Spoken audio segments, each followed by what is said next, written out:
سلام وقتتون بخیر از هر جای دنیا که پادکست آبانو میبینین. سلام خدمتتون عرض می‌کنم. روز و شبتون بخیر باشه. علی نجف زاده هستم، کارآفرین حوزه تک، ساکن اتریش. آخه خب بالاخره نشستیم. همیشه همینطوریه. 20 دقیقه نیم ساعت اولش کار دارم. چه خبر؟ سلامتی علی جان، مرسی که اولا دعوتم کردی بیام اینجا یه مقدار از داستان زندگیمو تجربه‌مو تعریف کنم. امیدوارم که کسایی که میبینن یه کمک کوچولو حداقل بهشون بشه. ببین هدف اینه که گپ بزنیم. دقیقاً. رفیق منی، خودتو معرفی میکنی، کار از زندگی لذت میبریم کنار هم دیگه. گپ و گفتی میریم و برمیگردیم. شما یه سری شیر میکنی، من یه سری شیر میکنم. شما خودتو معرفی کن، بگو تحصیلات چیه، چی کار میکنی الان، بیان چی کار کردی، یه خلاصه سرگذشتی بگو. آره خلاصه سرگذشت. علی من اسمم حمیده، 37 سالمه، حدوداً 11 سال وینم و سفرم از ایران شروع شد. لیسانسم رو ایران گرفتم توی رشته میکروب. بعد از اون تصمیم گرفتم که برم خارج از ایران. یه 4 تا دوست بودیم با هم لیسانسمون رو توی دانشگاه کرج گرفتیم. 4 تایمون خیلی علاقه داشتیم از ایران خارج بشیم. حالا اون موقع یه ذره جوان‌تر بودیم، فکر دیگه ای داشتیم نسبت به خارج شدن از ایران که یه مقدارم تحت تاثیر فیلم‌های هالیوودی بود بیشتر. ولی بعدش که خارج از ایران شدیم دیدیم نه، از برنامه متفاوته. ولی خب 4 تایمون آدمایی بودیم که علاقه به درس و تحصیل و اینا داشتیم، علاقه پیشرفت داشتیم. رفتیم می‌خواستیم بیایم اروپا. تو اون زمان یه ذره سخت بود و زمانمون کم بود و نیاز بود بریم سربازی. برای اینکه از این موضوع یعنی گیر سربازی نیفتیم رفتیم مالزی. بپیچونیش دیگه راه. یه جورایی آره دقیقاً. رفتیم مالزی. این 4 تا آدم، این گروه 4 نفرمون با هم رفتیم مالزی. توی دانشگاه توی خونه شروع کردیم با هم دیگه زندگی کردن و درس خوندن دیگه. حالا فرض بکن چه سیستم جالب و عجیبی میشه. خیلی بهمون خوش گذشت. خیلی چیزی یاد گرفتیم، ولی بیشتر چیزایی که مربوط به زندگی بود یاد گرفتیم. از لحاظ تحصیلی مالزی اوکیه، ولی پیشنهاد من با آدما نیستش که مالزی ازش توش میتونم پیشرفت کنم. در حقیقت شما یه فورسی، یه اجباری داشتین که مالزی رو انتخاب کردین به خاطر قضیه سربازی. آره. ببین مالزی سکوی پرتابه. مالزی جای موندن نیست. مالزی خیلی خوبه، خیلی باحاله، خیلی خوش میگذره. فان میتونی داشته باشی. آره فان میتونی داشته باشی. میتونی به عنوان اینکه توی بالاخره جایی که انگلیسی تحصیل کردی نشون بدی که انگلیسی تحصیل کردی. یه سری کشورها هم خب مالزی واسهشون خیلی جذابه. مثلا بچه‌ها که مالزی درس میخونن استرالیا خیلی راحت میتونن برن، چون که استرالیا دانشگاه مالزی رو میشناسه و اینا. در هر صورت بد نیست، پرفکت نیست، ولی اوکی. مثلا اگه من برگردم عقب، اگه بخوام یه بار دیگه این مسیر رو برم، یکم بیشتر میمونم میرم اول از اروپا شروع میکنم یا حالا از هر جای دیگه، چون که بیس قوی تری برای خودت میسازی. مثلا اگه من مسترمو توی اتریش خونده بودم خیلی جریاناتم متفاوت میشد با الان. در هر صورت دیگه ما 4 نفری با هم درس خوندیم و درسمون تموم شد و هممون برنامه‌مون بودش که بریم یه جای دیگه. یکی از بچه‌ها رفت استرالیا، یکی از بچه‌ها رفت کانادا، یکی از بچه‌ها رفت ایتالیا. منم برگشتم ایران چون خواستم با یکی از همکلاسی‌هام آشنا شده بودم توی مالزی و خواستیم ازدواج کنیم. ازدواج کردیم و من عاشق اروپا بودم. یعنی من اصلا از بچگی عاشق آلمان بودم. هر چیزی که مربوط به آلمان، تیم فوتبال آلمان، همه چی عاشقش بودم. دوست داشتم برم آلمان. اون موقع انقدر آیدیا نداشتم یا تصوری از آلمان نداشتم که آلمان چه شکلیه، ولی دوست داشتم دیگه. ولی دوباره گیر سربازی شدم.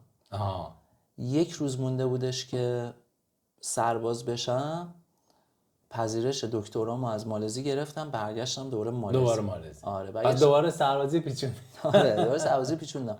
ولی تو اون حین درگیر گرفتن ویزای اتریش بودم. آلمان نشده بود، اتریش شده بود دیگه. داشتم ویزای اتریش رو میگرفتم، ولی واقعا کار سفارت تو ایران انجام دادن، حالا خودت تجربهشو داری، سخت. به خانمم گفتم من میرم مالزی کارهای ویزا رو انجام میدم و واقعا تصمیم درست و خوبی بود، به خاطر اینکه تو مالزی میرفتم دم سفارت اتریش، زنگو میزدم، میرفتم بالا، مدارکمو میدادم، همون لحظه مدارکمو تایید میکردم و برمیگشتم. پروسه خیلی آسان تری بود.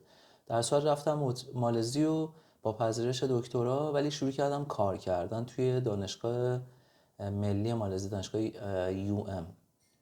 ملی مالزی. UM در واقع دانشگاه بهش میگن یونیورسیتی آف مالایا، معروف ترین و بهترین دانشگاه مالزی، دانشگاه ملیشون توی کوالالامپور. یه 8-9 ماه اونجا کار کردم و دیگه ویزای اتریش هم اومد و ما هم خوشحال بلند شدیم اومدیم از گرمای مالزی وسط نوامبر تو سرمای اتریش یخ زدیم. آره پروسه سختی بود، مخصوصا اداب شدن به هوای اینجا و تاریک بودن اینجا توی نوامبر و دسامبر و ژانویه واقعا سخت بود. یعنی ما مخصوصا 12 13 سال 10 سال 12 سال 11 سال پیش ببخشید ما واقعا فهم که الان یه ذره باز اون موقع ببین علی واقعا سرد بود، اصلا این شکلی نه. ببین من قشنگ یادمه ما مثلا از ژانویه تا آخرای فوریه مثلا آفتاب نمیدیدیم، این شوخی بود، اصلا کسی به آفتاب فکر نمیکرد. ما بیشترمون از این چراغای مهتابی کوچیک که اینجا میفروشن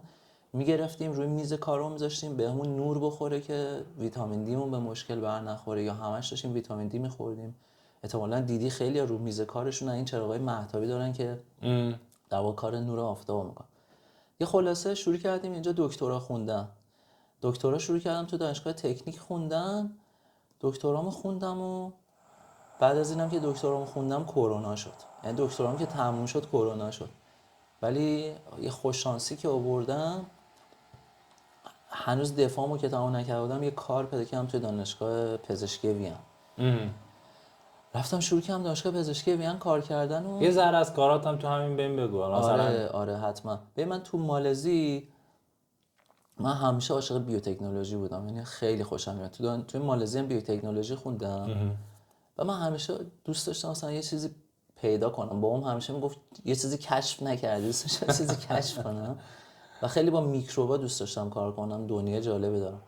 بعد تو مالزی شروع کردم روی آنزیما کار کردن و پیدا کردن آنزیما توی میکروب هایی که توی شرایط سخت زندگی میکنن. چون آنزیما تو زندگی ما تو همه بخشاش هست، از پوز ماشین لباسشویی بگیر تا نمیدونم قرصایی که میخوریم یا توی نمیدونم غذایی که میخوریم همش آنزیم داره و اضافه میشه به صورت صنعتی.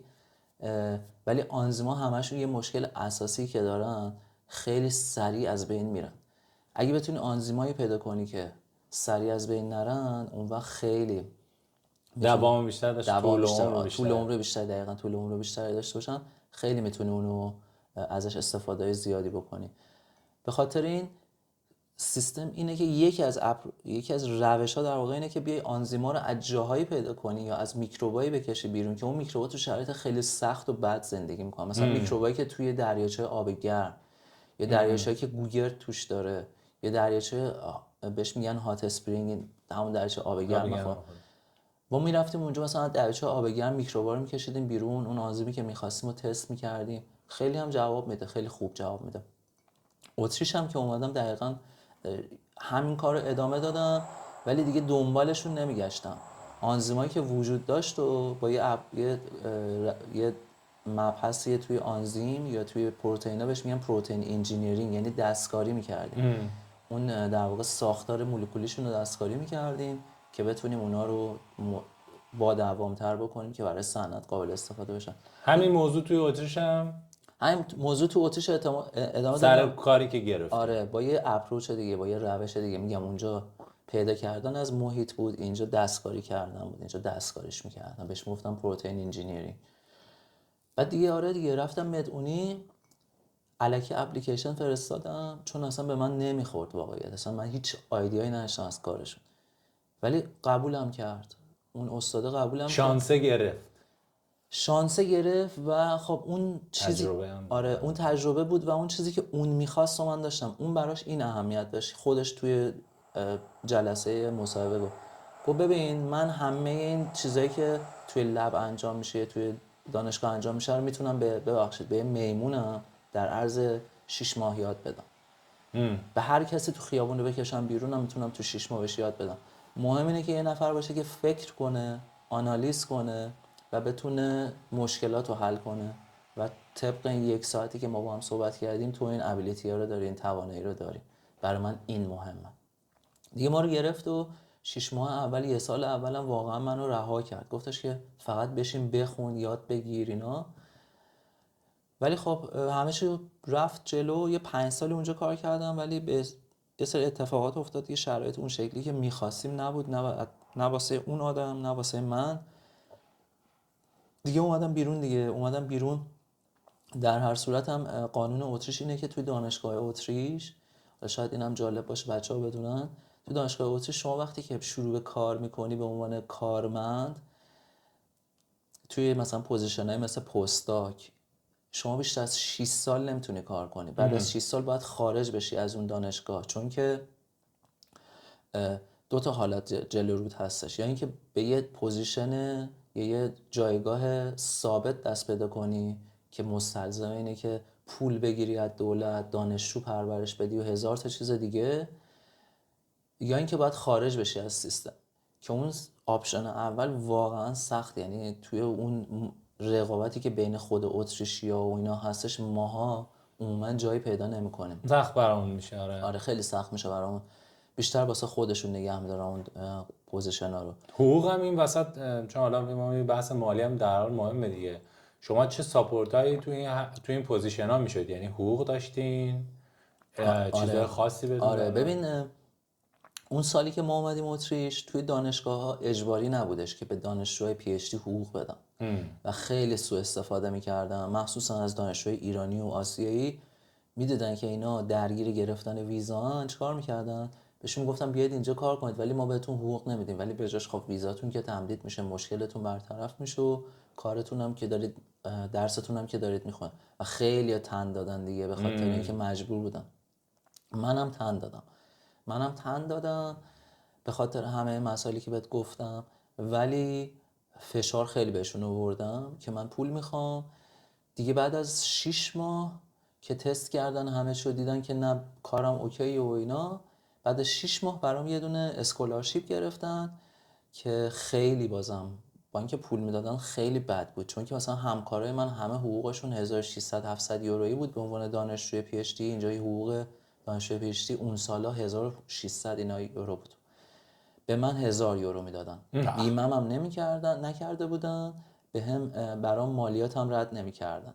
یه اسکولارشیپش اینطوری کار میکرد.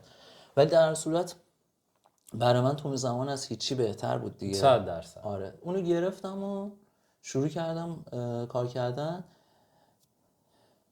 دیگه. درسم که داشت تمام میشد، با همون 1000 تا درسم رو تمام کردم و بهترین اتفاق زندگیم بود که اون کار جدید رو گرفتم. مثلا حقوق اولم که رفتم، جالبه برات بگم، حقوق اولم که رفتم چون یه نصف ماه کار کرده بودم، حقوقا رو قبل اینکه من شروع کنم ریخته بودن. یه نصف ماه بود که برام نریخته بودن، ماه بعدی هم با اون نصف ماه جمع شد. آره اینجا به جای 12 بار در سالم اینا 14 بار در سال حقوق میدن. همونطوری که میدونی هر 6 ماه یه دونه حقوق اضافه ترم میدن. اون حقوقه هم اومد روش. بعد یهو منی که مثلا ماهی 1000 تا حقوق میگرفتم، یهو مثلا نزدیک 6000 تا برام حقوق ریختن. واو. دیگه اون روز یکی از قشنگ‌ترین روزهای زندگی عروسی بود دیگه. آره یکی از خیلی عروسی بزرگی بود. داره خیلی لذت بخش بود. ولی خب برنامه داشتیم با خانمم که چیز کنیم، خونه بخریم. سعی کردیم که مثلا یه جوری منیجش کنیم که اینا رو سیو کنیم که بذاریم واسه خریدن خونه. و تو این وسط بچه دارم. آره من همیشه برنامه‌ام بودش که درسم که تموم شد کار که پیدا کردم بچه دار شدم. و واقعا هم درسم که تموم شد کار پیدا کردم بچه دار شدم، چون دوست داشتم بچه داشته باشم. نمیدونستم انقدر سخته. همه بهم گفتن انقدر سخت نیست، ولی سخت بود. البته بهت بگم بچه خیلی سخته در هر صورت، ولی کن اگر که توی به عنوانی که مهاجر به عنوان دقیقاً می‌خواستم همینو بگم.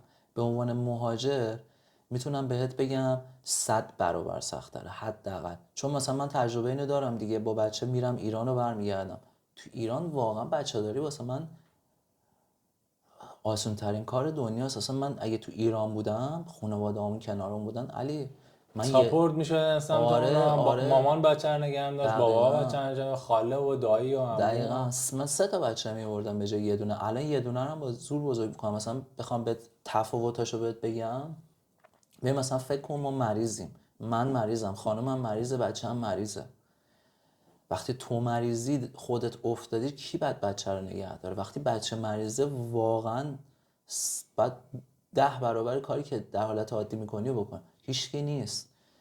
و مثل ایران هم نیستش که به دوستت بگی مثلا من کمک احتیاج دارم، به خاطر اینکه همه سر کارن. همه اینجا سر کارن. آره انتظاری هم نمیشه ازشون داشت. و اینکه کسی هم تو حال مریضی تو نمیاد پیش تو، چون اگه بیاد پیش تو اونم مریض میشه. چون اون اینجا نمیخوان مریض بشن دیگه. اینه براشون، یعنی همه براشون مهمه که اون ریتم کاریشون، ریتم زندگیشون مختل نشه. مثل ایران نیست. ایران مثلا خواهر من مریضه، مامانم به کمک احتیاج داره، میره اونجا، میگه خب تو اونو هم مریض میکنی. اونا ولی یه دوره همی با هم مریض میشن، هیچ کی هم براش اهمیت نداره، چون همه ساپورت وجود داره. و خیلی مهمه. ببین میتونم بگم سخت ترین قسمت مهاجرت نداشتن ساپورت دیگه. 100%. چون خب آره اصولا مهاجرت اینجوریه که ببین یه چیزی از ما میگیره، یه چیزی بهمون میده. یک معامله است به نظر من. بیشتر از هر چیزی اینجا مملکت ما نیست. میتونم اولینه بگم. بیشتر از هر چیزی میتونم بگم زبانی که ما باهاش محاوره میکنیم فرق میکنه. تفاوت کلامی مفهومی فرق میکنه. بحث فرهنگ خیلی خیلی متفاوته. تو حتی اگه خانواده‌ات نبودن، تو فرهنگ ایرانی بودی، میتونستی به همسایت بگی آقا مثلا بچه منو 2 ساعت نگه دار، من برم یه کاری انجام بدم برگردم. اصلا اینجا همچین چیزی وجود اصلا زنگ میزنه به پلیس، پلیس میاد برات. یعنی طرف تو صدا میدی 10 شب، اگه صدا بدی یارو همسایت 20 بار دیدیش، 10 بار سلام علیک کردی، شاید حتی با هم یه بارم بیرون رفته باشه، ولی وقتی میره خونه ساعت 10 شب شد 2 دقیقه برات زنگ میزنه پلیس. آره دیگه. ببین میگم زنگ میزنه به پلیس، واقعا زنگ میزنه به پلیس. اینجا مثلا قانونش اینه شما تا 12 سالگی حق نداری بچه رو تنها بذاری خونه.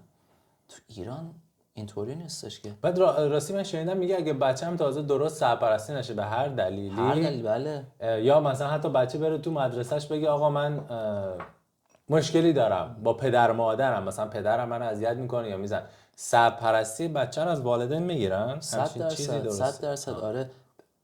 مثلا یه مثال دیگه میخوام برات بزنم. اینجا رو صندلی نشستن بچه، اونم تا 12 سالگی اجباریه، یا به قد 1.5 متر رسیدن. خب صندلی کودک توی ماشین، شما اگر بار اول دوم رو صندلی کودک پلیس بگیرتت، بچه رو صندلی کودک نباشه، جریمه. بار سوم دیگه جریمه نیست، دادگاه و احتمال گرفتن سرپرستی بچه. آره. سرپرستی بچه. بله. مثلا یه داستان دیگه برات تعریف کنم، تجربه خودمه که با یکی از دوستام داشت. یه دوستی داریم ما، خانم دکتر پزشک، آقای استاد دانشگاه. اینا 5 تا بچه دارن، جفتشون هم اتریشی هستن. اینا یه روز میرن استخر. یکی از این 5 تا بچه تو استخر عمومی هم بودن، به هر دلیلی تو استخر غرق میشه، فوت میکنه. آره هیچکی نمیدونه. بچه 3 ساله. من پیش بینیم اینه که یکی از بچه‌ها از سرسره اومده پایین، چون من اینو خیلی دیدم. از سرسره اومده پایین، وقتی اومده پایین این بچه کنار سرسره بوده، این با پا خورده تو سر این بچه و بچه بیهوش شده. اونم حواس. سرپرستی همه بچه‌ها رو دارن توی دادگاه سرش دعوا میکنن که بگیرن یا نگیرن. واو. آره ببین مثلا فکر کن اون والدین جفتشون نابود شدن به خاطر دست دادن بچه‌شون. حالا دولت هم دست گذاشته بقیه بچه‌هاشون رو بگیرن. آره شوخی نیست، راجع به بچه شوخی وجود نداره دیگه. البته خوبه. نه به نظر من راستش بخوای چیز خوبیه و حمایت کننده است یه جورایی. بخوام صادقانه فکر کنیم بهش. آره. هم ترسناکه، آره. هم حمایت کننده. یعنی تو سرپرست بچه خودت هستی در اینی که اصلا نیستی. دقیقاً. و تو میتونی داشته باشی. بگذاریم حالا خیلی بحث خانوادگیش نکنیم. آره دقیقاً. خب چی شد که اومدی سمت استارتاپ؟ چه نگرشی، چه فکری، چی جوری؟ چیزی خورد تو سرت؟ دنبال دردسر میگردی؟ همش با هم دیگه بود. ببین اتفاقی که افتاد یه دوستی از ایران اومده بود اینجا برای فرصت مطالعاتی. بعد این دوست ما یه پروداکتی به من نشون داد، یه ایده رو به من گفت و من همون لحظه تو سرم جرقه خوردش که چرا اینو استارتاپ نمیکنه مثلا. بعد بهم گفت این تو ایران اینو ثبت اختراعش کردم و اینا. گفتم چرا استارتاپش نمیکنی؟ گفت اتفاقا خیلی دوست دارم این کارو بکنم ولی اینجا ایران نه. و منم تو اون موقع توی چیز بودم، توی در واقع این بحبوحه بودم که با رئیسم زیاد رابطه خوبی نداشتیم. خیلی دوست داشتم از اونجا بیام بیرون و این یه راهی بودش که فکر کردم اگه واردش بشم و یه استارتاپ یعنی وارد یه استارتاپ بشم میتونم که مستقل کار کنم. اون موقع اصلا واقعا ایده نداشتم علی، حس کردم که میتونم مستقل کار کنم، میتونم درآمد داشته باشم برای خودم یه لب داشته باشم و این شکلی. بعد دیگه این دوستم برگشت ایران اصلا خبری ازش نشد و ولی من مثلا از ذهنم بیرون نرفته بود این ایده. یه بار دیگه این دوستمون اومد آلمان، یه مصاحبه کاری داشت 2-3 روز، بعد اومد وین. من زنگ زدم بهش بگم چی کار داری میکنی؟ گفت من وینم دارم فردا هم میرم. دیگه دور رفتم باهاش صحبت کردم، گفتم آقا بیا اینو پیگیرش بشیم و اینا. پیگیر شدیم و خیلی جالبه که خیلی سریع اولین استارتاپ کمپی که اپلای کردیم جواب دادن و گفتن آره ایده چه خوب. استارتاپ کمپی آره اپلای؟ اینجا ببین خودت بهتر از من میدونی ولی معروف ترین استارتاپ کمپ حداقل اتریش توی وین یه جایی به نام اینیتس. توی اینیتس ثبت نام کردیم. پروسش هم اینطوری بودش که ایمیل میفرستادی، ایده تو بهشون میگفتی، اونا با تماس میگرفتن، یه جلسه آنلاین نیم ساعته باید میذاشتن ایده رو براشون توضیح میدادی. اگر براشون جذاب بود دعوتت میکردن بری حضوری اونجا. وقتی میرفتی حضوری اونجا بعد دیگه اونجا وارد یه سیستمی میشدی که مرحله به مرحله، نمیدونم این چطور رفتی یا نه، ولی مرحله به مرحله هی اِوالویشن انجام میشه. مثلا مرحله اول 2 نفر، مرحله بعد 4 نفر، بعد اون مرحله آخر که دیگه میخوان بگن تو 100% وارد استارتاپ کمپ ما شدی یا اسکول ما شدی که ترینت کنیم، اونجا مثلا حدود 23-4 نفر از فیلدهای مختلف، از ارگانیزیشن‌های مختلف مثل FFK، آویس، همه جا اومدن و اینا. یه سوال کلی از اون سوال پرسیدن و پیچ کردیم و اینا. بعد اِوالویت کردن و گفتن که آره شما میتونید وارد استارتاپ کمپ بشید. و خب من وقتی که وارد شدم هنوز داشتم کار میکردم و خیلی هم مواقع مثلا یا کارمو مرخصی میگرفتم یا مثلا سشن‌های آخری که مثلا دیگه کارم تمام شده بود و میدویدم میرفتم اینیتس یاد میگرفتم و دیدم چه باحاله. خیلی خوشم اومد. بعد دیگه با آدما آشنا شدم مثلا مثل خودت یا مرتضی یا مثلا احمد رضا یا کامبیز. مثلا کامبیز یکی از اولین نفری بود در واقع که توی دنیای استارتاپ ما باهاش صحبت کردیم. کامبیز بود و من خیلی برام جذاب بود که رئیس استارتاپ های کل اتریش از سمت وکاو یه ایرانیه. خوشبختانه. آره و کامبیزم خودت باهاش صحبت کردی دیگه. مثلا ما استرسمون این بود که می‌خوایم با کامبیز صحبت کنیم، اگه بگه آلمانی ما چیکار کنیم؟ با کامبیز به محض اینکه کانورسیشن شروع شد خودش شروع کرد فارسی صحبت کردن. اصلا برای کسی که اینجا به دنیا آمده. آره ریلکس، همه چی پرفکت، خیلی هم هلپفوله دیگه. دیدی دیگه چقدر کمک میکنه. دیگه هرچی که جلوتر رفت بیشتر خوشم آمد، بیشتر یاد گرفتم. ولی حالا یا خوشبختانه یا متاسفانه دنیای استارتاپ خود میدونی دیگه ته نداره. هر روز که بری یه چیز جدید یاد میگیری، با یه آدم جدید آشنا میشی، یه پنجره جدید به رود باز میشه و اینا. ولی خیلی سخته دیگه. اولش خیلی زیباه، آره. خیلی همه چی خوشگل به نظر میرسه، ولی چیزی که به نظر من آدم‌ها هیچ وقت بهش فکر نمی‌کنن اینه که تو وقتی کارمندی به هر دلیلی، با احترام به تمام کارمندان، شما امکان داره 9 صبح 8 صبح بری سر کار، 4-5 بعد از ظهر بیای بیرون. مغز تو فقط تو اون چند ساعت کار میکنه و تمام. و مسئولیتی نداری. پایان ماه حقوقت، بیمت، هر چیزه به عهده کارفرماست در حقیقت. ولی وقتی تو بیزنسی رو شروع میکنی، تو صبح تا شب شب تا صبح، حتی وقتی خوابش میبینی، استرسشو میکشی، فشار روانیش تحمل میکنی. پلاس وقتی اینکه تو مسئولیت افراد دیگه ای رو تو اون بیزنس به دستت میاد، خیلی بعضی دوباره میره یه لول دیگه. بعد وقتی پروداکتت آماده میشه، محصولت بیرون میاد، دوباره این که بخوای بفروشی، مارکتینگ کنی، چی میگم، مارکت فیت رو پیدا کنی، اون نیشی که باید بهش بدی رو پیدا کنی، بعد پروداکت رو ببری سمتی که حالا یه سری کاستامر براش پیدا کنی، بعد این کاستامرها بشن کلاینت در حقیقت، یعنی پروداکت رو بپذیرن و قبول کنن. و این مدل سر کله زدن ها، تیم ساختن ها، بیرون رفتن ها، واقعا اگر عاشقش نباشی و لذت نبری از کاری که انجام میدی، تو چی میگن، فرسوده خواهی شد در یک پروسه زمانی بسیار کوتاه مدت. 100%. ببین من تجربه شخصی خودم رو بهت میگم. من الان 3-4 ماه کار نمیکنم، فقط دارم رو استارتاپم کار میکنم. خب من اون زمانی که کار میکردم اصلا حجم کاریم در این حد نبود. من خیلی از روزا صبح زودتر بلند میشم، خیلی از شبا دیرتر میخوابم. اصلا من گفتم اوکی دیگه من سر کار نمیرم، میرم این دوستمو میبینم، اون کارو میکنم، ورزش میکنم. مثلا اینطوری بهت بگم که الان مشکل اساسی خونه ما عدم حضور من در کنار خانواده‌ام. به خاطر اینکه حتی اگر هستم هم نیستم. یعنی اگر توی خونم، توی یکی از اتاقا، یا توی جلسه‌ام با آقای ایکس و خانم ایگرگ، یا اینکه دارم مثلا روی چیزی کار میکنم، مینویسم، و واقعا هم تو زندگی شخصیم داره ایراد به وجود میاره. یعنی اصلا خیلی با هم صحبت کردیم قبلش، خیلی الان دارم به این نتیجه رسیدم که باید شروع کنم یاد بگیرم که چجوری این قسمت ماجرا منیج کنم، مدیریت کنم. چون که اگر بخواد اینطوری پیش بره، تازه هنوز به قول تو پروداکتی وارد بازار نشده، اگه به اون استپ برسه، من احتمالاً زندگی شخصی از دست میدم. خب دقیقاً قضیه همینه. ببین من خیلی جا البته گفته شده و من به این باور دارم، تا زمانی که خودت بزرگ نشی، پیشرفت نکنی، چه از لحاظ شخصیتی، چه از لحاظ ساختاری، چه از لحاظ سازمانی، چه از لحاظ نمیدونم نگرشی، نه اینکه آدم بزرگی نیستی، نه اینکه دانش ناکافی نداری، انگار تو میری توی فرآیندی که باید خودتو با اون فرآیند هماهنگ کنی.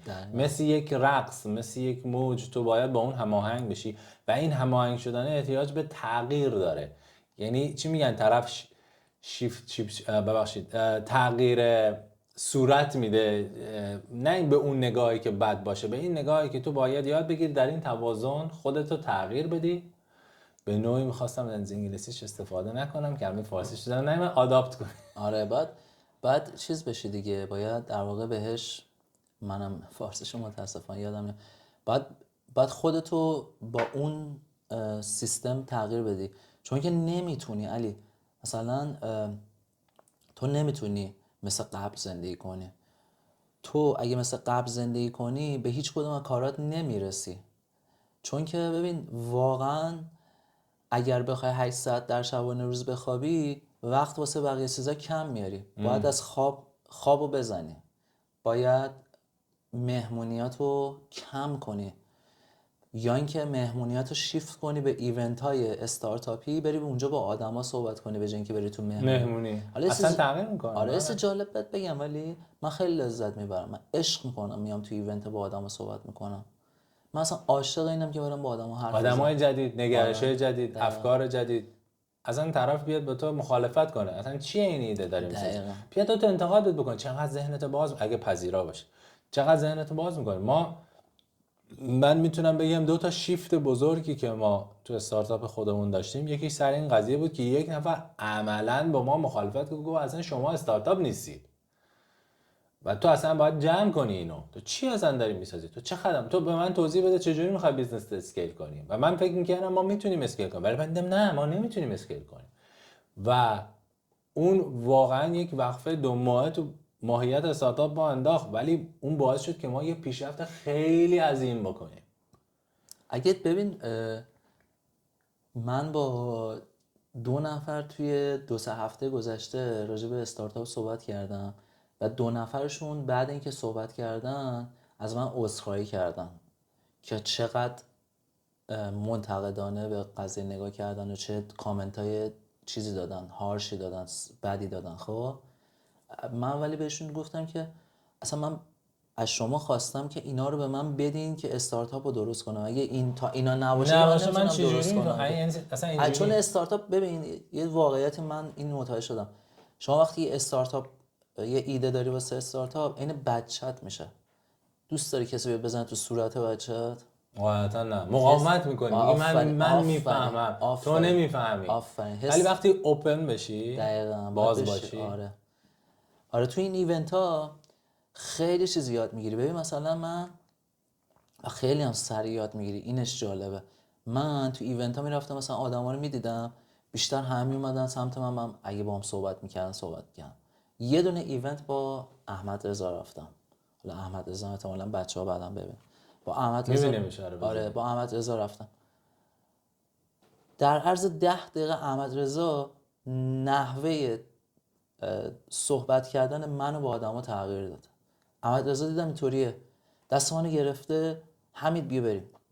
اولین آدمی که تو سراش میدید گفت شما چرا اومدی اینجا؟ و من میگم چقدر همه راحتن.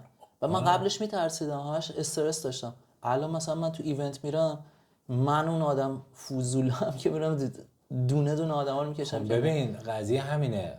نکته‌ای که همه اونایی که استارتاپ میزنن به نظر من فیل میشن، یه نکته خیلی مهم داره. تو به عنوان فاندر استارتاپ، تو هم خود محصولی، تو هم خود مارکتینگی، تو هم خود فروشی، تو هم خودت سلزی، در حقیقت همه چی تویی. یه جالب میگن دیگه، میگن که اون اینوستورا یا فاندینگ ایجنسی ها، اینا که میخوان سرمایه گذاری کنن رود، هیچ کدوم رو محصولت سرمایه گذاری نمیکنن، همه رو خودت بعد تیمت سرمایه گذاری میکنن. اول خودت، آره. سانس از اون تیمت. یعنی تو انقدر ببین به زبون عامیانه خودت جنم داری بیزنس جمع کنی. دقیقاً. یا نه داری اینو اون گلابیا وجود و موجودیت قوی داره که بدوه پاره کنه کار رو انجام بده. اگه نداری آقا چه فرق، تو بهترین پروداکت رو بساز. فرض کن تو بهترین پروداکت ساختی، وقتی نتونی درست معرفیش بکنی به عنوان فاندر، مثل که استیو جابز بیاد آیفون رو بسازه بعد بلد نباشه معرفیش کنه. دقیقاً. حالا ببینید این دقیقاً این موضوعی که رئیس دانشگاه تکنیک من به من یاد داد. به من گفت حمید هیچ اهمیتی نداره که تو توی پرزنتیشنت چی داری، چه استوری داری، مهم اینه که اونو چجوری بفروشی به آدمایی که دارن تو رو نگاه میکنن. قصه خودت. دقیقاً. و من، تو باورت نمیشه، من روزی که رفتم تو اون دانشگاه برای پی اچ دی، پرزنتیشنامو یادم میاد، ارائه‌امو یادم میاد. خب ببخشید ولی دلم میخواد بالا بیارم، یادم میاد. الان مثلا یکی از تجربه خیلی جالب این بود. چند وقت پیش من رفتم، اون موقع که سر کار رفتم دانشگاه، بعد ما هفتگی پرزنتیشن ارائه داشتیم، افتاده بود به من نمیدونستم، من کلندر رو چک نکرده بودم، نمیدونستم اون روز نوبت منه. آقا رفتم یهو گفتن نوبت منه، گفتم خدایا، گفتم اوکی حالا یه کاریش میکنم. بعد من فکر کردم فقط مال گروه 7-8 نفره خودمونه. بعد یهو دیدم گفتم بیا فلانجا، دیدم همه انسیتو، همه استادا، همه دانشجو دارن میاد. ببین من یه آدم اون موقع بودم اصلا همونجا افتاده بودم، یا فرار میکردم یا خودم میزنم به مریضی. خیلی راحت پرزنتیشنی که داشتم و گفتم خب که حالا اینشو عوض کردم برای واسه 40 نفر آدم، در همون لحظه پرزنت دادم و خیلی همه بهم گفتن خیلی عالی بودش. ببین دو تا مسئله، ببخشید هفته قبل بودم اینجا. یکی تو پیشرفت کردی، این پیشرفت یعنی که تو اعتماد به نفست تغییر کرده. اعتماد به نفس هم از شناخت نسبت به خودت میاد. آره. مثلا من تو کلامت، مثلا حالا تو صفحه اینستاگرام هم یا تو صفحه تیک تاک هم میذارم که آقا یه سری نکات هست که آقا به شما کمک میکنه که استارتاپ خودتو بزنی. همه فکر میکنن نه تو باید بیای یه کلید عجیب و غریبی به آدما بدی. اینقدر همه چی بابا به خدا همه چی اینقدر ساده است. آره. ساده است و این سادگی احتیاج به پختگی داره. ببین علی، استارتاپ هیچ چیزی احتیاج نداره بجز اینکه تو یک مشکل واقعی رو بشناسی، یه مشکلی که واقعا وجود داره رو پیدا کنی و دور و بر اونم خدا رو شکر مشکل کم نیست، پر مشکله. انقدر زیاده من نمیدونم. یه بابایی میاد به من میگه تو ایده من ندارم. اصلا امکان نره. ببین در این حد ساده است که مثلا تو یکی از ایونت ها یکی از بچه‌ها ماینر بیت کوین رو تو خونش که بود، هی میدید خدای این ماینر بیت کوین هی حرارت ازش میزنه بیرون. زمستون دید تو تابستون هی اذیت میشد، تو زمستون دید این ماینر بیت کوینه که بغل کامپیوترم چقدر گرمه، چه حالی میده. رفت و یه دونه کاور شوفاژ خریده گذاشته روش، به عنوان ایده استارتاپی نزدیک 1 میلیون یورو فاند گرفته. کاور شوفاژ بذاره رو ماینر بیت کوین، ایشون ایده استارتاپی. این یه مشکل پیدا کرده دیگه، یه مشکل پیدا کرده که یه گرما یه جا داره به وجود میاد، هدر میره. من گرما رو ازش استفاده میکنم، مدیریتش میکنم. خودت دیگه میلیون تا استارتاپ این شکلی دیدی با ایده های خیلی ساده ای، اصلا عجیب غریب. آره همه فکر میکنن استارتاپ یعنی اختراع کردن یه چیزی از اون وسط بیاری بالا. نه. به نظر من مهمترین تفاوت بیزنس که اسمشو میذاریم بیزنس، مثلا طرفی که میره یه دونه سوپرمارکت میزنه، یه دونه اصلا فرانچایز های کافه و هر چیز دیگه، یه چیز خیلی مهمه، یه اول اسکیلبل، قابلیت اسکیلبیلیتیشه، یعنی که بتونه اکسپند کنه، گسترش بده، یعنی تعداد زیادی کاستم مشتری بگیره و بزرگ بشه، که فرانچایز ها توی بیزنس ها این امکانو دارن. اما باز دوباره تفاوت اصلی چیه؟ سرعت انجامه. هیچ فرانچایزی در دنیا نمیتونه مثلا یه در مدت کمتر از 1 سال بشه چت جی پی تی یا مال اوپن ای آی، محصول اوپن ای آی. امکان نداره اون 1 بیلیون کاستمر بتونه فرانچایز بگیره با اون سرعت. ولی خب بیزنس ها، ولی استارتاپ ها این قابلیت رو دارن. آره جالب بهت بگم، من توی ایونت 4-5 هفته پیش بودم، یه آقای بود 7 میلیون یورو فاند اینوستمنت گرفته بود، فاند نگرفته بود، اینوستمنت. خود میدونی 7 میلیون یورو اینوستمنت یعنی چی؟ طرف خیلی خفن. تو مثلا تو اروپا. آره تو اروپا، آفرین، تو اتریش، مخصوصا تو اتریش، خود میدونی دیگه. بعد خیلی جالب بود، گفتش که من مشکل میدونستم ولی سولوشن براش حتی نداشتم. گفت من فقط مشکل ارائه کردم، گفتم میخوام یه سولوشن براش پیدا کنم و این کارا رو کرده بود. مشکل داده بود، گفت آقا من پول میخوام برای یه سولوشن پیدا کردن. میخوام بهت بگم که استارتاپ ران کردن اینطور نیست توی چیزی بخوای خلق کنی. اتفاقا من داشتم چند روز پیش میخوندم که آیا برای اینکه شما یه استارتاپ داشته باشی باید ایده جدیدی باشه، و تو اینترنت نوشته اصلا ایده نباید جدید باشه، تو باید یک بخشی از یه مشکلی تو یه جایی رو باید حل کنی. حالا اصلا یه مدل دیگه هم هست، میگن آقا تو این یه نگرش، البته یه مشکل رو بگیر که همین الان حل شده، که تو فقط 3% اونو بهتر کن، نه عدد 30%، 40%، سریعتر کن مشکلو. یعنی تو فرض کن یه نفر اومده یه کاری رو کرده، کامل اینو درست کرده، تو میای یه کاری میکنی که اونی که اونم درست کرده با یه آپشن دیگه ای بهتر بشه. نمونه‌هاش الان زیاد اگر سرچ کنم، مثلا همین چت جی پی تی، مثلا چت جی پی تی مگه هوش مصنوعی قبلا نبوده؟ بوده دیگه. چت جی پی تی اومده یا شکل دیگه اش ارائه داده، یا ایر بی ام بی به قول خودت. ایر بی ام بی اومد، الان یه جای دیگه هستن که دارن همون کار ایر بی ام بی میکنن ولی به یک مدل بیزنسی دیگه و با سرعت بیشتری. دقیقاً. اصلا بوکینگ، ایر بی ام بی، همه این وبسایت مثلا قبل بوکینگ مگه اینطوری نبوده که سایت بوک کردن چیزی باشه؟ بوده، ولی بوکینگ با سرعت بهتر، با دسترسی بهتر، با اینکه یوزر فرندلی بوده، اومده کاستمرها رو همه رو جذب کرده به خودش. همه الان بوکینگ شده بیلیون دلاری الان. خب پس در نهایت خیلی چیز عجیب و غریبی نیست. فکر نکنن مثلا آقا داری کمر غول خم میکنی، نه. ولی استمرار میخواد، تلاش میخواد، دسترسی میخواد، بازارگردانی میخواد و هزاران فاکتور دیگه ای که توی این قضیه مهمه. ما نمیخوایم تخصصی صحبت کنیم چون فکر میکنم عامه جامعه با بتونن این چیز ما رو درک کنن، هم حسمون هم مسیرمون، تا بیایم دقیقاً بگیم آقا اسم اینو ببر، اسم اونو ببر. اگه بچه‌ها سوال داشتن مثلا میتونن کامنت بذارید زیر مثلا همین ویدیو یا پستایی که انتشار پیدا میکنه به نسبت توی اینستاگرام و بقیه شبکه‌ها، تخصصا اسم تولزایی که استفاده میشه، برنامه‌ای که استفاده میشه براتون ارسال میشه. آقا بریم حالا یه مثال دیگه من جان. بزنم راجع به همین که مشکل پیدا کنی. یه دوستی توی ایران میخواست یه دونه پلتفرم خرید دارو، یعنی داروخونه آنلاین بزنه. خب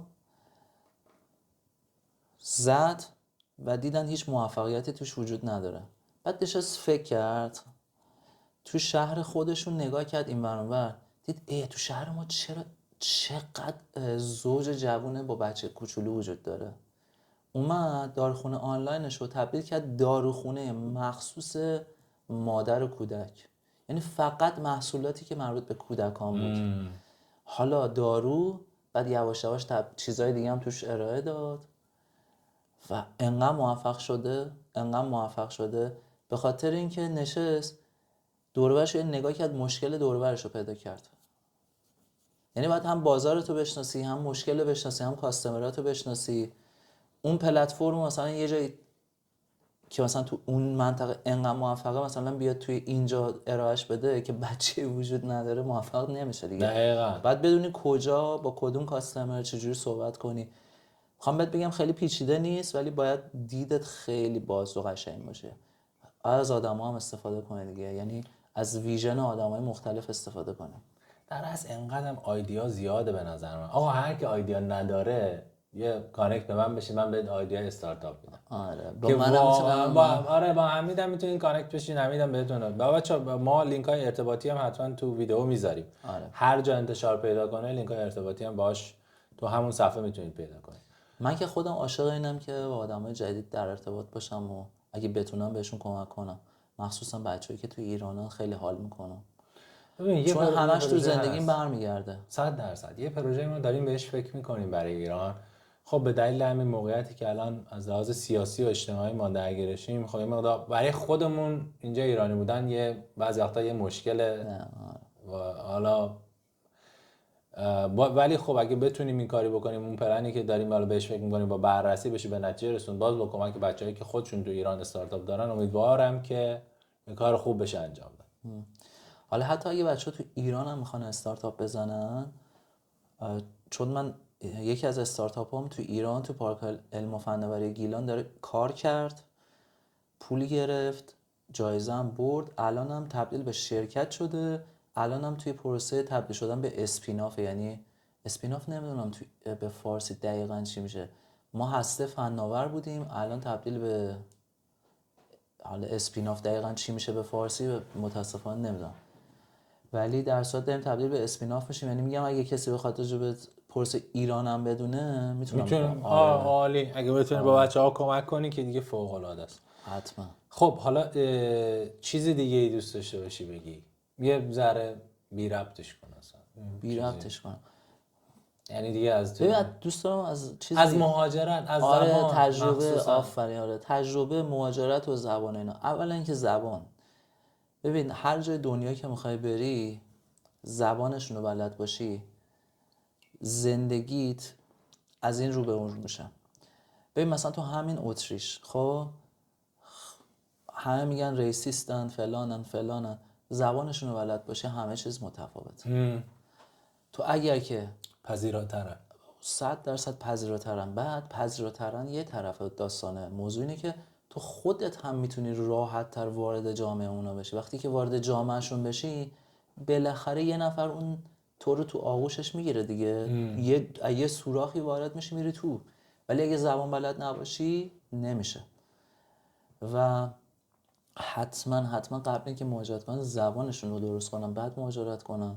مهاجرت کردن اصلا آسون نیست، مخصوصا زمانی که خانواده داری، بهش بیشتر فکر کنن. یعنی مثلا من به شخص اینو بهت میگم علی، من اگر یه کاری تو ایران داشته باشم که هزینه‌های زندگیمو به خوبی بپردازم، خب بتونم سالی 2 بار 3 بار یه مسافرت خوب برم، حالا یه بار 2 بارشو تو ایران برم، کیش برم، فلان قشم برم، یه بارم مثلا یه دلم خواست برم ترکیه، خب یه خونه خوب داشته باشم و ماشین خوب داشته باشم، دو بار به مهاجرت کردم فکر میکنم، سریع به تصمیم نمیگیرم. اگه حالا چی میگن پشتت پر یه جورایی داری آره. در یه زندگی نرمال بهتر از نرمال خوب میگذرونی، یه لول بالاتر از نرمالی، شاید مهاجرت خیلی گزینه باید بیشتر بهش فکر بعد کنی. بیشتر بهش فکر بعد کنم. نسخه شخصی سازیه دیگه. نسخه شخصی سازی. ولی یکی که میگه من مهاجرت میخوام بکنم به خاطر اینکه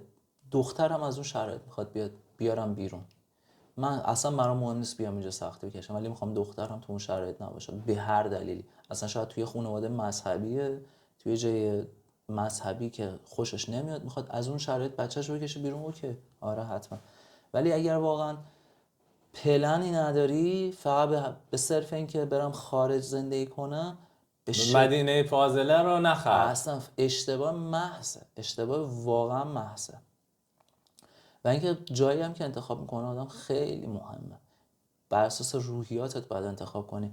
مثلا کسی که آدمش شادیه و سرما اذیتش میکنه واقعا بره فنلاند، علی نابود میشه، از استرس خواهد مرد. سوئد، فنلاند اینا. آره ببین شاید هر کی گوش کنه بگه نه این چه حرف مسخره بازی، چی آدم میره عادت میکنه. عادت نمیکنی، نه هیچ وقت عادت نابود میشی. مال اونجا نیست. نابود.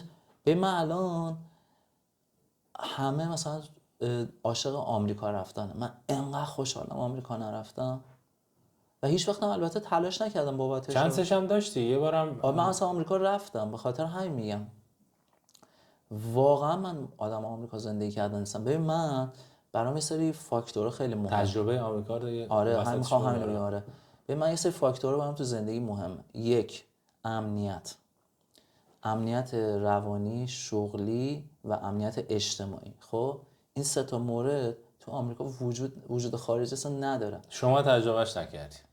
نیست علی، نیست. واقعا نیست. ببین اینجا میخوام بعد مثال واضح بزنم که تجربه شخصیه دیگه. خب الان خانم شما ساعت 2 صبح توی این خیابون اینجا راه بره، شما نگران میشی؟ نه تمام شد رفت.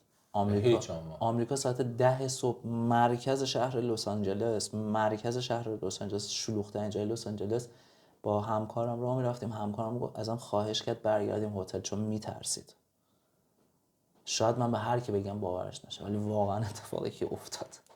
من خودم میترسیدم، من ولی به روم نمیبردم، پرو بود. ببین من کارمو ازش اومدم بیرون، خانمم از کارش اومده بیرون، جفتمون تصمیم گرفتیم از کارمون بیایم بیرون چون شرایط سمی بود و برامون مهمتر سلامت ذهنیمون بود تا اون پولی که میگیریم. چون پولی که الان مثلا میگیریم برامون کافیه واسه حتی زندگی معمولیمون. فکر میکنه اگه من تو آمریکا کارم از دست میدادم چند ماه میتونستم زندگی کنم؟ والا فکر نمی‌کنم یه ماه هم دووم میاریم. آفرین. باید کف خیابون بخوام. آره. واقعا باید کف خیابون بخوام.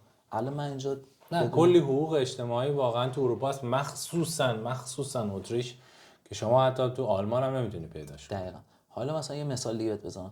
من خانومم باردار شد 100 بار رفت دکتر تا موقعی که بچه به دنیا بیاد. بچه رو بردن، خانمم سزارین شد توی بیمارستان خیلی مجهز خفن.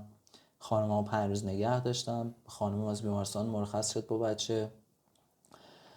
دستگاه شیردوش به ما دادن که شیر مادرها اولش براشون سخت، شیر به خودشون بدن، بعد دستگاه بهشون بدن. یه دونه ماما 5 بار اومد خونمون بهمون یاد داد بچه ها چجوری بخوابونیم، چجوری شیر بدیم، چجوری ببریم همون فلان فلان فلان. من یه سنتی از جیبم خارج نشد. تو آمریکا دوست من هرچی پس انداز کرده بود، مثلا یه بار بچهش به دنیا آمد همش رفت. از که $40,000 رفت. اینجا علی خودت میدونی دیگه، الان من تا دم مرگم برام نگرانی ندارم که بخاطر اینکه همه چی برام مجانیه. از مریض شدن نمیترسم. تو آمریکا تو یه پات بشکنه. حالا آمریکا یه سری بیمه ها داره ولی در نهایت اصلا قابل مقایسه با اینجا نیست. آره یه سری بیمه ها داره ولی اون بیمه ها چه هزینه‌ای باید براش پرداخت کنی. اینجا شما یه 50 یورو به عنوان دانشجو میدی، کل خانوادت بیمه. البته فکر میکنم مثلا ما به عنوان بیزنس در حدود 150 یورو هم بیزنس آره بیشتر، ولی بازم میارزه، اصلا هیچی نیست در مقابل خدمات. تو فکر کن مثلا من یه بار برای چکاپ پروستات رفتم که اصلا رایگان بود آره و همین اتفاق برای یکی از نزدیکانم تو آمریکا افتاد و اون همون چکاپ رو اونجا رفت و با همون متد، تازه من سونوگرافی هم رو چکاپ هم بود و فلان، نه که کامل باز میگم رایگان بود، اون $2000 داده بود برای 2 تا چکاپ، یه چکاپ یه سونوگرافی. ببین بچه‌ها توی مثلا آمریکا من شنیدم مثلا یه سرما می‌خوره میریم بیمارستان برمیگردیم نزدیک 1000 تایی هست. بعد مثلا میگی آقا درآمد اونجا آره البته وابسته به هزاران فاکتوره، درآمد فرق میکنه، خیلی چیزای دیگه فرق میکنه، توقع زندگی فرق میکنه، نگرش کلی اجتماعی فرق میکنه، بحث کپیتالیسم داریم اونجا مثلا مطرح میکنیم. بله شانس پیشرفت اونجا خیلی بیشتره. آدم ببین اگه بذاریش تو سبد باید ببینی اولویت های تو چیه. آفرین. من نمیخوام بگیم آقا اون بده این خوبه. دقیقاً من اول صحبتم گفتم من یه سری اولویت ها دارم که طبق اولویت های من همخونی اصلا نداره. تو آمریکا مثلا من رفته بودم، شغلی که اونجا برای من بودش و مثلا داشتن ادورتایز میکردن، طرف میگفت اگه میخوای بیا مثلا اپلای کن، سالانه نزدیک $300,000 بود که شبیه آرزو میمونه. آرزو میمونه تو اینجا هیچ وقت من نمیتونم پولدار بشم، ولی من اینجا راههایی داره که تو بتونی خوب زندگی بکنی، ولی اوورریچ شدن و مثلا سوپر پولدار شدن اینو نداره. نه من ولی همین شرایطی که الان دارم با امنیت اجتماعی خیلی برام اولویت مهمتریه تا پولدار شدن، و پولدار شدنی که امکان داره یه شب هم از بین بره برام ترسناکه. اتفاق میفته اینجا خیلی آدما بی خانمان میشن در اینجا هیچ وقت بدبخت نمیشی. نه بدبخت نمیشی. آره اینجا حداقل یه سقف یه ضرب المثل دارن میگن آمریکار. آره صبح تا شب فقط باید کار کنی. آفرین. مثلا اینجا من رئیسم اگه مثلا ساعت 50 از به مسیج میداد جوابش رو نمیدادم. آمریکا نصف شب هم طرف پیام بده جواب. آمریکا مثلا دوست من جالبه میگه که ما جلساتمون رو یا شنبه میذاشتن یا یک شنبه توی دانشگاه، البته که یعنی معنی نداره که شنبه یک شنبه خونه بمونی. اینجا من رئیسم بگه شنبه بیا سر کار، لغت میزنم تو صورتش. برو حرفی میزنی. اصلا اینطوری نیست. آمریکا واقعا ما خیلی کار کنیم. اینجا ساعت 8 میری ساعت 5 میای، تمام. واقعا تمام. شنبه یک شنبه مال خودتی. خانم من بچه دار شدیم، تصمیم گرفت بره توی مرخصی زایمان. 2 سال مرخصی زایمان با حالا حقوق آنچنانی نه ولی یه پولی بهش میدادن. یه پولی میدادن بالاخره زندگی کنه. آمریکا 2 سال تو آمریکا نمیشه. نه 2 هفته نهایت خیلی بهت حال میده. اولویت ها در نهایت خیلی خیلی متفاوت. کاملا درست. ولی یه کسی که میخواد واقعا پیشرفت کنه به تو جایگاه خیلی خفنه، همه چی هم میگه به چی میگم پر ریسک بره که یه جایی رو بگیره. آمریکا جاش بهترین گزینه، بهترین کشور فرصت هاست واقعا دیگه، پر فرصته. ولی واقعا از اون قسمت های فرصت هاش رو اینو بگذاریم، بیشتر آمریکا شوه. یعنی مثلا لس آنجلس، اون خیابونی که کف ستاره ها هست، هالیوود، یا مثلا اون خیابونی که توش مغازه بیژن، اون خیابونه که هستش بیورلی هیلز، تمام مغازه‌های خفنه، من همه رو رفتم و همش یک صدم اون زیبایی بود که تو تلویزیون می‌بینی. مثلا پروموت شده بوده. خیلی همه چی تو آمریکا پروموت شده است. مثلا لس آنجلس بچه‌هایی که تهران زندگی میکنن بازار امامزاده حسن رفتن. واقعا بهت میگم به خدا دروغ نمیگم، هر کی بخواد فیلمشو براش میفرستم. برای خانم من فرستادم، خانم من باور نمیکرد، فیلم گرفتم فرستادم. این امامزاده حسن خیلی جاش اینطوری بازار گذاشتن، جنسای ببخشید بونجول اینطوری آویزون همه جا. ملت یا مثلا نصف اون برجایی که تو لس آنجلس بود خیلی جالب بود، برجای بلند شیشه‌ای خوشگل، علی بسته است، زیرش اینطوری چوب کشیدن، بی خانمانه زندگی میکنن، بسته است، هیچی توش نیست. خیلی عجیبه. من نمیدونم چجوری، شاید من اصلا اشتباه میکنم، بالاخره من 2-3 هفته بیشتر نبودم. یه نفر شاید من باید به دیدگاه‌های مختلف حالا با بچه‌های اشاره تو قسمت‌های بعدی بیشتر حرف بزنیم، یکی دیگه چه ایده‌ای داره روی این قضیه. آدم‌ها متفاوت ایده‌هاشون. اتریش هم خیلی خوششون نمیاد. نه آره میگن که مثلا ما خوشمون نمیاد، آدما سردن، هوا اینطوریه. آره خیلی هم میگه اشتباه میکنیم، تو اصلا داری اشتباه میزنی. میگم واقعا به نظر من ببین شانس تو زندگی هست، کسی نمیتونه بگه آقا شانس دخیل نیست، 100% هست. ولی اینکه تو چطوری از این فرصت ها استفاده میکنی اسمشو بذاریم شانس، اون خیلی مهمتره. آقا مرسی از این صحبت اون گل انداخته حسابی. یه جمع‌بندی بکن اگه حرفی چیزی داری. خیلی از جمع‌بندی این که خیلی خیلی خیلی متاسفم که شرایط تو ایران اینطوریه. خیلی از بچه‌ها فکر میکنن که ما داریم اینجا عشق میکنیم، واقعا اینطوری نیستش. خب ما هم مشکلات خودمونو داریم. اگه کسی کمکی خواست یا مشاوره خواست یا نمیدونم سوالی داشت، خیلی خوشحال میشم جواب بدم. ولی تو همون ایرانم خیلی از آدما خیلی کارا کردن و موفق شدن. سخت‌تر هست، پیچیده‌تر هست، ولی راه داره. اگه ایده دارن بهش فکر کنن، الکی نذارنش کنار. مهاجرت اگه میخوام بکنن، مهاجرت هم خوبی داره هم بدی داره، باید بهش خیلی خوب فکر کنن. و اینکه هر کاری میخوام بکنن بهش دقیق فکر کنن. یعنی از روی یه چیزی علی هست خیلی الان مشکل به وجود آورده، اینستاگرام. اصلا به اینستاگرام نگاه نکن. تو اینستاگرام آدما الکی خودشون رو روی سری چیزا واقعا پروموت میکنن که طرف اصلا در حدش نیست. انقدرم که دیگه الکی اینجوری شده دیگه، اگه کسی هم واقعا هست، اونی که واقعا هستم نمیتونه دیگه حرفی بزنه. دیگه آقا ولش کن، انقدر زرد زیاده که این دیده نمیشه. آره ببین مثلا من سر تاثیر فیلم امریکن پای مهاجرت کردم. مثل سری فکر کردم یادت تو فیلم امریکن پای مثلا این پارتیای شبانه توی دانشگاه اینا بود. اینطوری به جریان فکر نکنن، خیلی جدی بهش فکر کنن، چون واقعا سخته. یعنی واقعا حداقل سال اولش وحشتناکه. یه چیز دیگه هم بهش خیلی فکر کنم، خانواده هاشون. مثلا من الان 11 ساله که اینجام، 2-3 سالم که مالزی بودم. خب من الان نزدیک مثلا 13-14 ساله صبح که بلند میشم گوشیمو نگاه میکنم ببینم مامان بابام زندن یا نه. این خیلی دردناکه.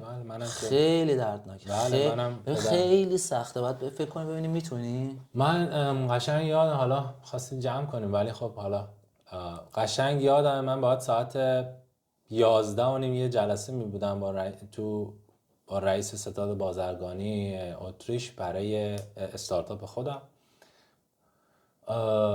و 11:30 جلسه بود.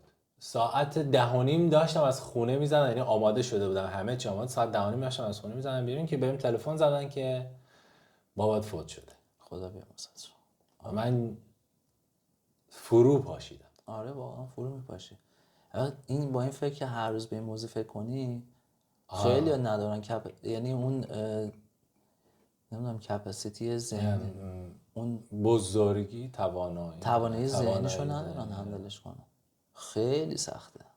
و من باید میرفتم تو اون جلسه و من رفتم تو اون جلسه و تو اون جلسه خیلی دردناک بود. خیلی دردناک. همیشه عمرم میادمه. من میشنم حالم بد میشه. خب حالا اینا هم چیزایی که تو مهاجرت هست. آره دیگه اینا چیزایی که آقا این خوبه، همه چی خوبه، آقا خیلی چند هزار یورو آقا درآمد چه. بذار چیز خوبش هم بگیم دیگه. خیلی چیزای خوبم هست. نمیدونم، ببخشید خواستیم جمع بندی کنیم، ولی چیز خوبش هم بگیم. من تونستم با 7-8 سال کار کردن اینجا خونه بخرم. حالا که پولشو که همه رو ندادم، بانک بهم داده. آره ولی خب دارم قسطشو میدم. آره ولی بانک بهم راحت وام داده. میتونم ماشین روز دنیا رو سوار شم. خیلی براشون علاقه‌مندیه دیگه. درسته. البته بازم وابسته به این که تو واقعا میخوای این کارو بکنی یا نمیخوای این کارو، با توجه به شرایطی که تو از لحاظ وسایل نقلیه عمومی و فلان دقیقاً هزاران پارامتر دیگه. مثلا تو وین ماشین نداشتن بهتر از داشتنشه. دقیقاً. بعد مثلا من واقعا تمام اروپا رو دیدم و برام همش دونه دونه جذاب بوده، چون که من مثلا عاشق سفر و امتحان کردن غذای جدیدم. مثلا یکی از دلایل اصلی که می‌خواستم بیام اروپا این بودش که اروپا این فضا رو بهم میداد که همه جا بچرخم. استرالیا مثلا، من استرالیا علی چیز داشتم. من توی یه طرحی شرکت کردم توی سفارت استرالیا. سفارت استرالیا خیلی از بچه‌ها رفتن اون موقع استرالیا. یه چیزی تالنت بود اسمش. اپلای کردم و پرمننت رزیدنس یعنی اقامت دائم استرالیا رو بهم دادن که میرفتم بعد یه سال پاسپورت استرالیا میگرفتم. من نرفتم به خاطر که من علاقه داشتم مثلا به سیستم اینجا رو خوشم میاد که فضا دارم بچرخم، همه جا رو ببینم، آدمای جدید ببینم. اینا چیزای باحالشه، خیلی چیزای باحال داره.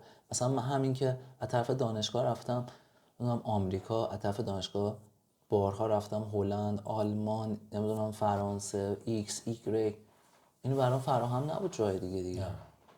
اینا همش خفنه، اینا همش باحاله، ولی کن بهاشم با اینکه صبح ببینم مامانم زنده است یا نه پرداخت کردم دیگه. آره دیگه باید ببینی بذاری تو سبد ببینی اون سبده بالانسش میخونه یا نه. یه چیز دیگه، یه بهای دیگه هم پرداخت کردم که مثلا دخترم شاید درست بابامو نشناسه، هیچ وقت درست داداشمو نمیشناسه. من خیلی برام مهمه، خیلی اذیت میشم مثلا این حسو دارم که دخترم مثلا بابامو خوب نمیشناسه، مثلا بابام حرف نمیزنه. برای من مهمه، برای خیلیش هم مهم نباشه. آره دیگه همه چی برمیگرده به اولویت‌های زندگی. همه چی. آقا مرسی از وقت. مرسی، خیلی جمع‌بندیمون طولانی شد. مخلصم. امیدوارم که بچه‌ها خوششون بیاد، براشون چیزی داشته باشه. اگه هم کمکی سالی بود آره دیگه حتما با ما در ارتباط هست. مخلصم. دمت گرم. روزت بخیر. خب بزن دکمه استاپ اونو.